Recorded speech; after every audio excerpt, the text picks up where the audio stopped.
내가 인자와 정의를 노래하겠나이다. 여호와여, 내가 주께 찬양하리이다.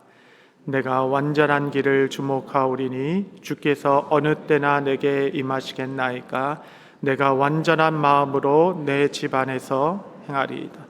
나는 비천한 것을 내 눈앞에 두지 아니할 것이요 배교자들의 행위를 내가 미워하리오니 나는 그 어느 것도 붙들지 아니하리이다.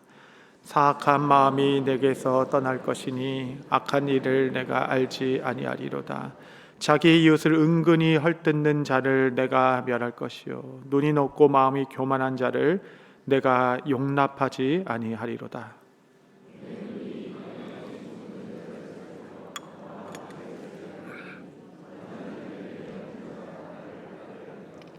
거짓을 행하는 자는 내 집안에 거주하지 못하며 거짓말하는 자는 내 목전에 서지 못하리로다.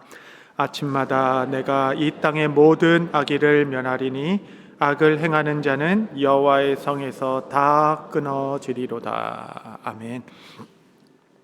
시편 101편은 이제 대관식으로 알려져 있는 아주 유명한 말씀입니다. 이제 다윗이 왕으로 탁 서서 하나님 앞에서 또 이스라엘 백성 앞에서 아마도 이 101편을 읽거나 기도하거나 노래하였거나 하면서 이제 왕으로서 이렇게 다스려 가겠습니다 라는 어떤 그의 결단과 헌신을 담은 노래, 이것이 시편 101편이라 하겠습니다. 이 말씀을 좀 개인적으로 또 여러분 삶에 좀 적용하는 아침 되기를 바랍니다. 우리 모두가 다 왕같은 제사장 일진데 하나님께서 거룩한 직분을 맡기셨죠.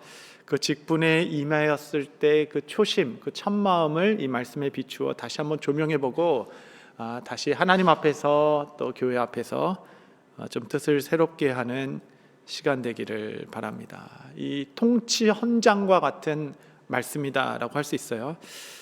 저는 이 새벽에 이 말씀을 좀 저 개인적으로 저희 또 부르심 앞에 서 있는 한 목사로서 이 말씀을 좀 개인적으로 좀 적용하면서 메모했던 것들을 여러분과 좀 나누면서 여러분에게도 또 동일한 적용이 있게 되기를 소망합니다. 1절이 이제 전체에 대한 통치 헌장입니다. 만약에 헌법이라면 1조 1항 이렇게 되는 것이에요. 1절에 보면 내가 인자와 정의를 노래하겠나이다. 여호와여, 내가 주께 찬양하리이다. 이 나라를 운영하는, 통치하는 큰 두 개의 원리를 인자와 정의, 사랑과 공의라고 얘기했습니다. 인자하게 사람들을 대하며 공의롭게 나라를 세우겠다. 근데 이것을 다짐이 아니라 노래예요. 노래는 다른 말로 갈망입니다. 우리는 평생 무엇을 노래하며 살 것인가? 무엇을 갈망하며 살 것인가? 다윗은 아마도 이것이 나의 갈망입니다. 이 나라를 인자와 공의의 두 기둥 위에 세우기를 바라나이다. 이것이 이제 그의 고백이었을 것입니다. 대부분의 사람들은 이제 인자와 이 정의 두 개, 공의 이렇게 균형 있게 서 있어야 되는데 좀 성향에 따라, 때로는 환경에 따라 한쪽으로 더 치우치는 면이 누구나 있죠. 누구나. 여러분 스스로 판단하기에 여러분은 인자에 더 친숙하고 마음이 기울으시는 분이십니까? 아니면 공의를 세우는데 더 그러십니까? 이 둘 다 이제 균형 있게 세우는 것이 중요하다라는 것입니다. 이 균형이 이제 영성이고 균형이 성숙이죠. 인자하기만 하면 나약한 나라가 됩니다. 즉 너무 이렇게 공의, 정의만 또 하다 보면 이 나라가 이제 사람이 막 분노만 쌓이죠. 서로 이렇게 정죄하기 쉬우니까. 그래서 이 인자와 공의로 다스린 예수 그리스도의 십자가, 인자와 공의가 만난 것. 그래서 교회는 그 십자가 위에 세워지고 그 십자가 위에 정말 다스려지는 하나님의 나라. 그래서 이 새벽에 저와 함께 여러분이 공의와 인자로 세워지는 하나님의 나라를 꿈꾸며 정말 공의로움이 있어 악을 바로잡는 담대함 있게 하시고 인자가 있어 긍휼함과 따스함으로 다정한 말로 사람들을 세우는 은혜가 있기를 바라는 이 새벽 되기를 바랍니다. 이 나라를 공의와 인자 가운데 세우겠다라고 이야기하며 이제 7가지 구체적인 적용을 이야기하는 거예요. 그냥 막 다짐만 외치는 것이 아니라 그래서 나는 이렇게 구체적으로 행하겠습니다라는 이 인자와 공의 위에 세워진 하나님의 나라의 구체적인 적용 7가지가 들어가는 겁니다. 2절 보시면 첫 번째, 내가 완전한 길을 주목하오리니 주께서 어느 때나 내게 임하시겠나이까. 내가 완전한 마음으로 내 집 안에서 행하리이다. 그래서 뭐 앞의 내용들은 다 뭐 우리가 받아들일 수 있는 내용인데 우리가 좀 주목하고 싶은 것은 이 완전한 길, 이제 완전하다라는 게 이제 영어로 보면 blamelessness죠. 그러니까 흠이 없는 것, 흠 없이 살아가는 것. 내가 뭐 흠 없이 실족하지 아니할 수는 없으나 최대한 흠 없이 완전한 길로 걸어가겠다. 그런데 그 장소가 바로 뭐 왕의 보좌나 뭐 사람 많은 길목이 아니라 내 집 안에서 시작하겠습니다.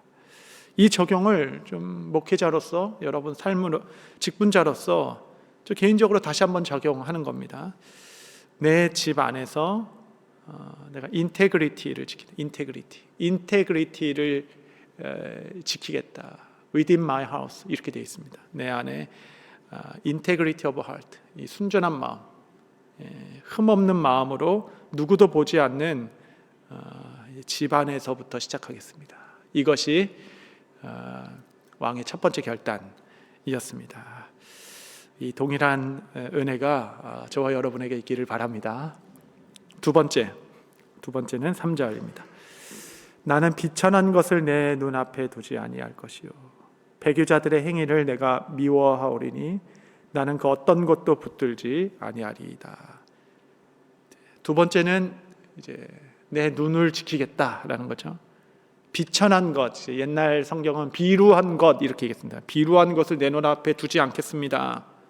영어로는 비가치한, 가치 없는 것, 월슬레스한 것, 가치 없는 거에 내 눈을 두지 않겠습니다라고 얘기하는 겁니다. 눈을 지키겠습니다. 눈을 지켜야 공의와 인자로 아름다운 나라를 세울 수 있는 것입니다. 내가 가치 없는 일은 눈앞에 얼씬도 못하게 하겠습니다. 보는 것을 조심하겠습니다. 보는 것을 지키는 것이 이제 나를 지키는 것이겠죠. 보는 것을 구분하고 보는 것을 거룩하게 하겠다. 지금과 같이 저는 스스로 우리 진단하기를 중독되지 않은 사람이 없을 정도로 그냥 이 전자기기에 매여 살고 있는 우리들인데, 이제 어느 순간 이렇게 좀 옛날에는 TV는 바보 상자라서 보지 말자 이런 거라도 구호라도 있었는데, 이제는 뚝이 무너진 듯하게 이런 세상을 살고 있죠. 늘 보는 것을, 그러니까 월슬레스한 것, 가치 없는 것을 보지 않겠습니다. 눈을 지키겠습니다 라는 거죠. 당대 가장 의롭다고 말한 욥은 욥기서 31장 1절에 이렇게 얘기했습니다. 내가 내 눈과 약속하였나니, 내가 내 눈과 약속하였다 이렇게 고백해요. 그 다음에 뒷말은 어찌 처녀에게 주목하리요. 그러니까 욥이 당대 되게 의롭게 산 자였는데 자기 눈을 지키겠다. 그 뭐냐면 내가 처녀는 쳐다보지도 않겠다 이렇게 얘기해요. 눈을 조심하겠다. 눈을. 그렇게 나름대로 율법과 말씀 안에서 애썼던 인물을 표현하는 한 단어 아니겠어요? 어찌 처녀에게 주목하랴. 목회자에게 있어서 또 그렇고 비단 목회자들만의 문제는 아닌 것 같아요. 우리 교회 전체에 바운더리 이슈가 있습니다. 바운더리 이슈. 바운더리는 이제 울타리이고 넘어오지 마 이렇게 얘기해요. 왜 넘어와? 허락받고 와.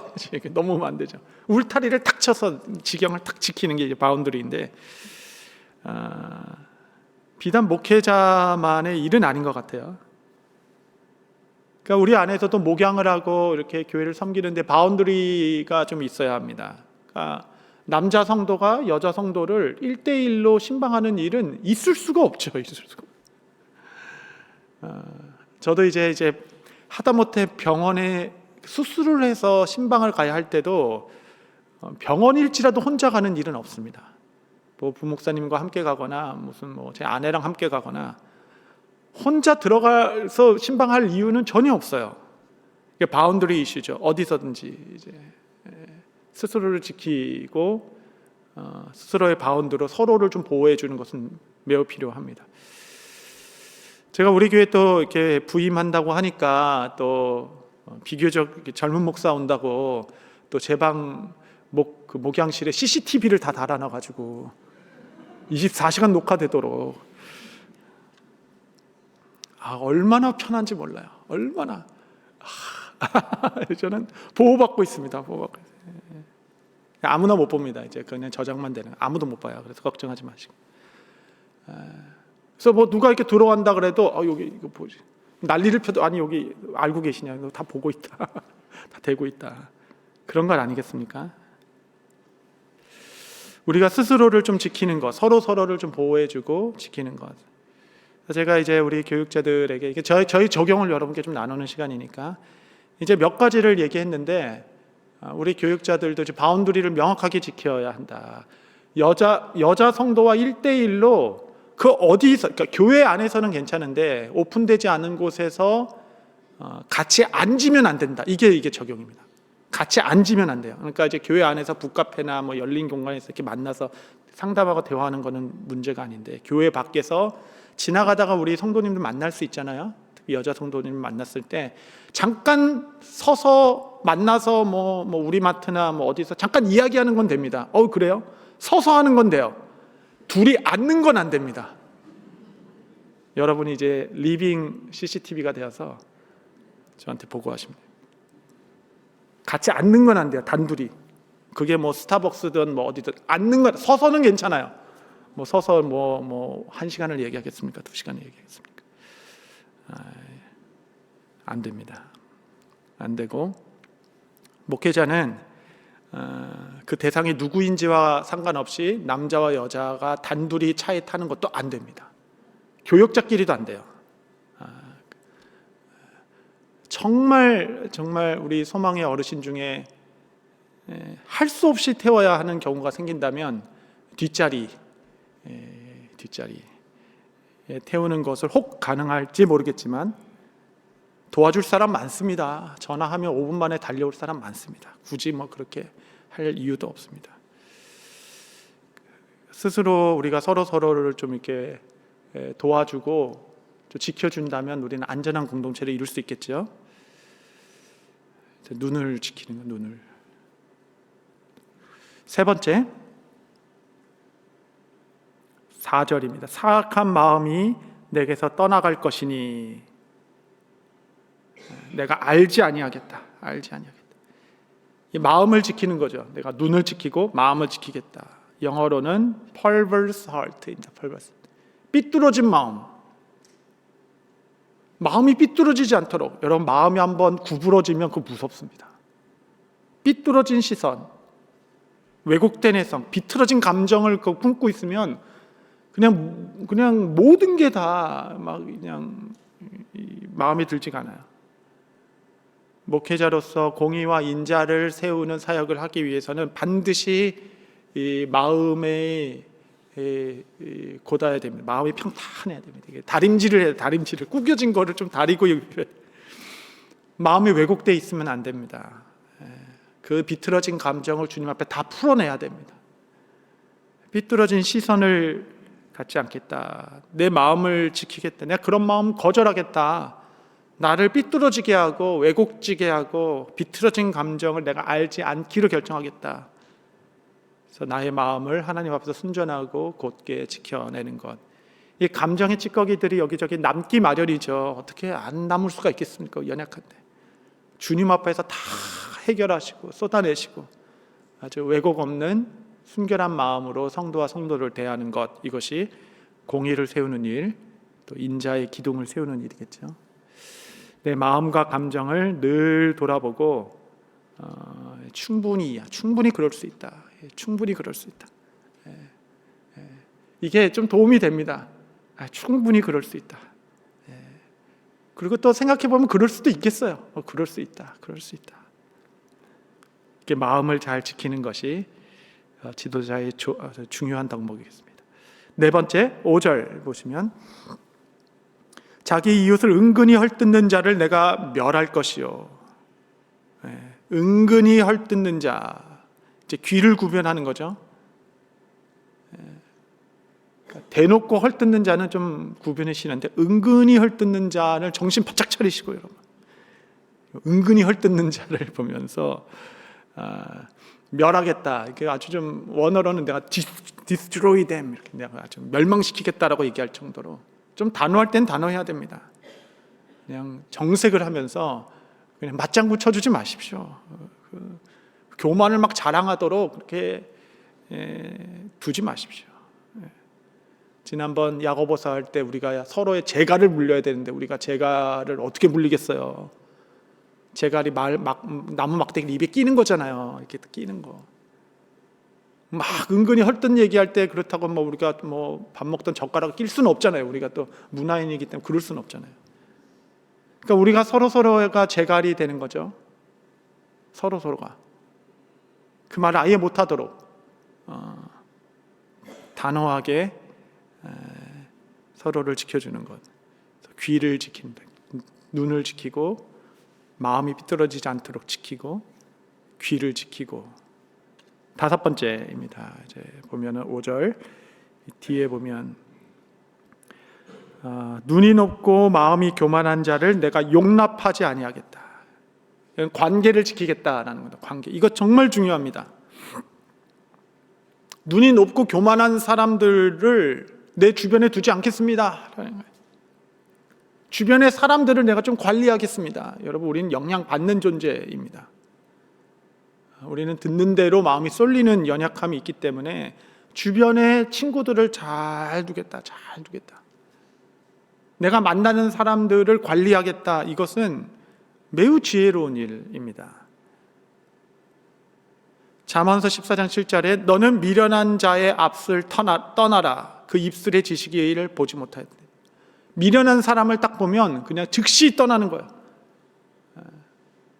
또 다른 말씀에 보면 내가 곰을 무서워하는 것처럼 그냥 우둔한 자의 입술 앞에서 내가 피하겠다 이렇게 나오죠. 그냥 곰 만나면 그냥 소스라쳐서 도망치는 거 아니겠어요? 여러분, 그런 정신으로 우둔한 말을 하는 사람, 미련하게 우리의 눈을 가려게 하는 헛된 말을 하는 사람 앞에서 정말 이 성난 이 곰 앞에서 피하듯이 이제 피하는 거죠. 근데 여러분, 미련한 자보다 더 무서운 사람이 있습니다. 그거 아시나요? 더 무서운 사람. 잠언서 26장 12절에 내가 스스로 지혜롭게 여기는 자를 보느냐 그보다 미련한 자에게 오히려 희망이 있느니라. 우둔한 자 보면 그냥 곰을 보듯이 그냥 도망가야 되는데 더 위험한 사람이 있다. 더 위험한 사람. 스스로 지혜롭다라고 여기는 사람. 그 사람보다 오히려 미련한 자에게 소망을 두는 게 더 낫다라고 얘기하죠. 오히려 미련한 자가 낫다. 이제 우리가 이제 요셉이 보디발의 집에서 그 유혹 앞에서 그냥 겉옷을 벗어놓고 막 도망가잖아요. 그곳에 이제 우리의 일반적인 이 젊은 날의 적용은 20, 30대 적용은 그냥 성적 유혹이 있을 때 우리가 벌떡 일어나서 옷이라도 벗고 도망가야 되겠다. 이제 그렇게 적용하는데 이제 나이가 들고 이제 성숙해 가면서 정말 옷이라도 벗어놓고 도망가야 될 것은 그런 유혹보다는 미련한 자의 말들, 스스로 지혜롭다고 하는 자들의 말들 앞에서 정말 정신 차리고 도망가야 돼. 정말. 곰보다 호랑이보다 무섭습니다. 우둔하게 만들어요. 우둔하게. 이제 이 기준으로 이제 저도 이제 목회자의 관계를 좀 만들어 가죠. 어떤 목사님을 만나면 막 초조함이 생기고 막 내가 지금 뭐 이렇게 정신이 없어요. 또 어떤 목회자를 만나면 내가 교회를 더 사랑해야 되겠다. 내가 지켜야 될 자리를 잘 지켜야 되겠다. 더 진리에 가까이 가게 되고 겸손하게 되죠. 여러분 나름대로의 기준과 그 뜻을 가지고 정말 나로 하여금 더 낮은 자리, 그리스도의 진리 더 사랑하고 더 선교하고 더 전도하고 영혼을 사랑하게 하는 사람들과 더 친밀하게 지내는 것은 우리 지혜일 것입니다. 지혜.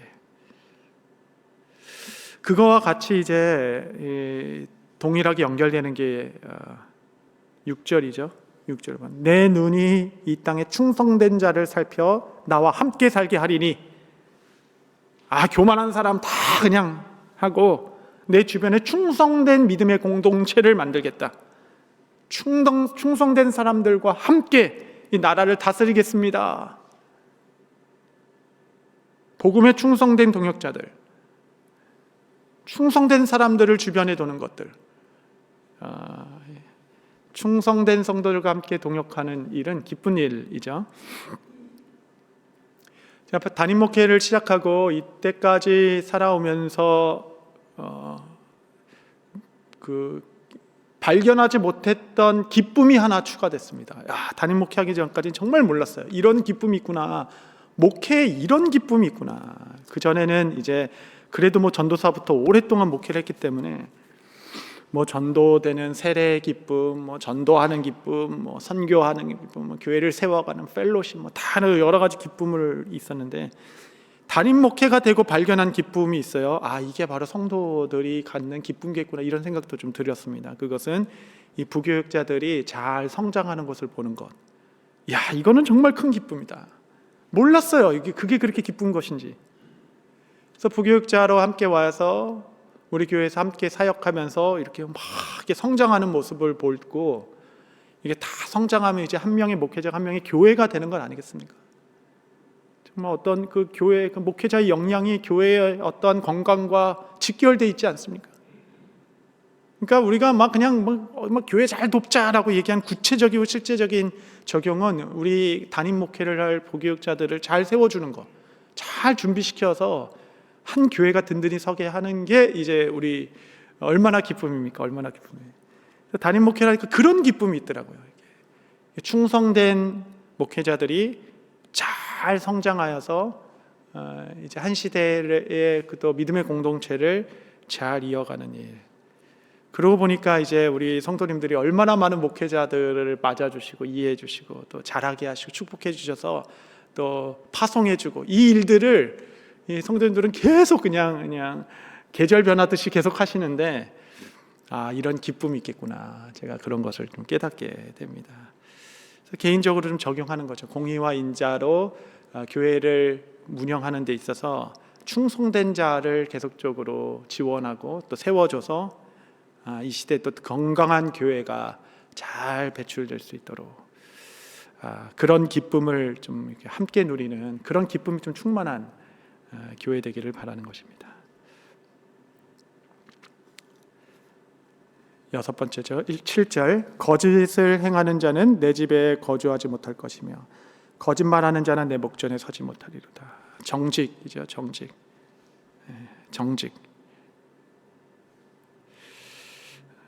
담임 목회하면서 딱 2번 있었습니다. 2번. 불러놓고 정직하면 기회가 있다. 정직하면 도와주겠다. 지금 이미 좀 어려움이 있지만 여기서 거짓말하지 마세요. 정직하면 교회가 도와줍니다.